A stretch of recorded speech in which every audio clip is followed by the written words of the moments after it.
Everyone बच्चों, आज का हमारा वर्ड है फील। यह वर्ब हर तरह के इमोशंस, एक्सपीरियंस, सेंसेस, ओपिनियन और इमेजिनेशन को एक्सप्रेस करता है। स्पोकन इंग्लिश में फील से पर्सनैलिटी, कॉन्फिडेंस और क्लियरिटी झलकती है। चलो इसे पूरी तरह से मास्टर करते हैं। तो बच्चों, फील की ट्रिक है फील ही, जैसे FEEL। एफ से फीलिंग्स, जैसे कि भावनाएं होती हैं हमारी। ई से एक्सपीरियंस, जैसे कि अनुभव। और नेक्स्ट ई से है इमोशन, जज्बात। एल से लर्न, सीख से महसूस करना। फील मतलब अनुभव करना, भावनाएं दिखाना, राय देना, इच्छा बताना और सहानुभूति जताना होता है। फर्स्ट यूज है फील, अनुभव करना या महसूस करना के अर्थ में, फिजिकल सेंस में। For example, I feel cold, मुझे ठंड लग रही है। तो भाई हमारा फिजिकल सेंस है ये।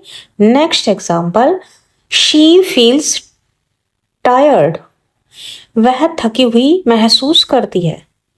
Next example, I feel pain in my leg, मेरे पैर में दर्द महसूस हो रहा है। ठीक है, जब शरीर या इंद्रियों से कुछ महसूस हो तो बच्चों फील का प्रयोग करो। सेकंड यूज है फील का, इमोशनली एक्सपीरियंस, भावना महसूस करना। For example, I feel happy today, मैं आज खुश महसूस कर रहा हूं। Next example, he felt sad after hearing the news, वह खबर सुनकर उदास महसूस किया। बच्चों यहाँ पर फेल्ट जो है फील की सेकंड फॉर्म है।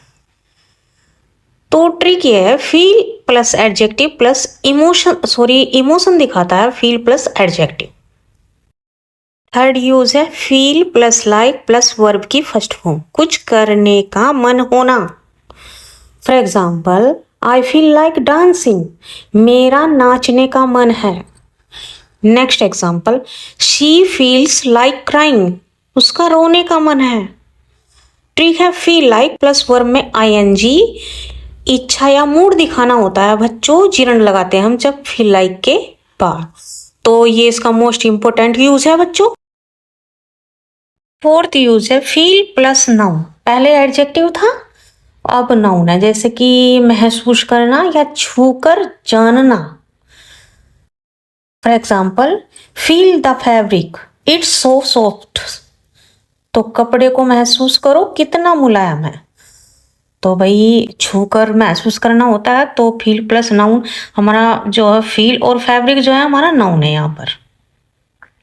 Next example, he felt the wall in the dark, उसने अंधेरे में दीवार को छूकर महसूस किया। फिफ्थ यूज है फील प्लस दैट क्लाउज। अब बच्चों फील के बाद जो है दैट क्लाउज आएगा। क्लाउज क्या होता है, जिसमें सब्जेक्ट और वर्ब होता है।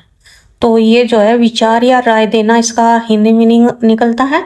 For example, I feel that you are right, मुझे लगता है कि तुम सही हो। तो बच्चों दैट और यू हमारा यहाँ पर सब्जेक्ट और राइट वर्ब है, सो ये आर वर्ब है यहाँ पर। Next example, we feel that this is unfair, हमें लगता है कि यह अनुचित नहीं है। अनफेयर का मतलब होता है अनुचित। ट्रिक, फील दैट जो है ये ओपिनियन एक्सप्रेसिस करता है। सिक्स्थ यूज है feel plus two plus infinitive, यानी कि टू वाला इन्फिनेटिव आएगा, किसी स्थिति को डिस्क्राइब करना। For example, the water feels to be cold, पानी ठंडा महसूस हो रहा है। Next example, it feels to be good, यह अच्छा लगता है। तो बच्चों फील के बाद इन्फिनेटिव भी आता है। Use number 7, feel plus as if या एज दो, जैसा लगना, इसका हिंदी मीनिंग निकलता है। For example, I feel as if I am flying, मुझे ऐसा लग रहा है जैसे मैं उड़ रहा हूं। तो भाई ये कल्पना में हम सोचते हैं ऐसे। और नेक्स्ट एग्जाम्पल, सी फील्स एज दो सीज इन ए ड्रीम, उसे लगता है जैसे वह सपने में है।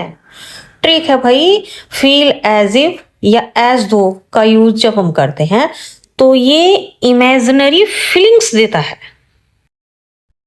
8th यूज है फील प्लस फोर, सहानुभूति रखना।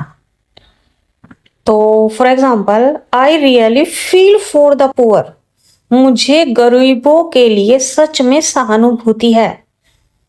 फील फॉर का अर्थ हिंदी मीनिंग होता है बच्चों सहानुभूति रखना किसी के प्रति। Next example, he felt for the victims, वह पीड़ितों के लिए दुखी हुआ। 9th यूज है फील प्लस अप टू, कुछ करने की क्षमता या मन होना। तो बच्चों एग्जाम्पल है, I don't feel up to going out today, मेरा आज बाहर जाने का मन नहीं है। ट्रिक है भाई, फील अप टू जो होता है ये रेडी या कैपेबल होना बताता है। 10th यूज है feel plus on top of the world या डाउन या ब्लू, इडियम्स होता है बच्चों ये यहाँ पर। For example, I feel on top of the world, मैं बहुत खुश हूं। Next example, he is feeling blue today, वह आज उदास है। तो इसका अलग अर्थ निकलता है, ये इडियम्स होते हैं बच्चों।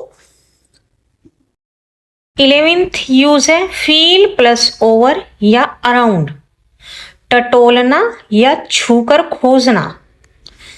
For example, he felt around for his keys, उसने चाबियां ढूंढने के लिए टटोला। 12th यूज है भाई feel free two plus verb, तो इसका हिंदी मीनिंग कुछ ऐसे निकलता है निसंकोच करना। For example, feel free to ask questions, बिना झिझक सवाल पूछो। तो निसंकोच या बिना झिझक के कुछ करना, तो feel free two plus verb की फर्स्ट फॉर्म का यूज करते हैं। या आप ऐसे समझ ले, फील फ्री के बाद इन्फिनेटिव का यूज करते हैं, फील फ्री के बाद। Next example, feel free to call me any time, कभी भी कॉल करने में संकोच न करो। तो गाइस, मैंने आपको फील वर्ब के अलग अलग यूजेस बताए हैं और इनमें से कुछ यूज तो बहुत ही इंपॉर्टेंट है आपकी रिटन एंड स्पोकन इंग्लिश के लिए। बच्चों, आपको वीडियो अच्छी लगी है तो अपने दोस्तों में शेयर करें और अगर न्यू व्यूअर्स है तो चैनल को सब्सक्राइब भी कर ले। और बच्चों, बेल आइकन को जरूर से प्रेस करके रखा करें, क्योंकि आने वाली जो भी न्यू वीडियो है उनकी नोटिफिकेशन आपको जो है टाइम पर मिलती रहे। इसका स्क्रीनशॉट ले लें एंड थैंक यू।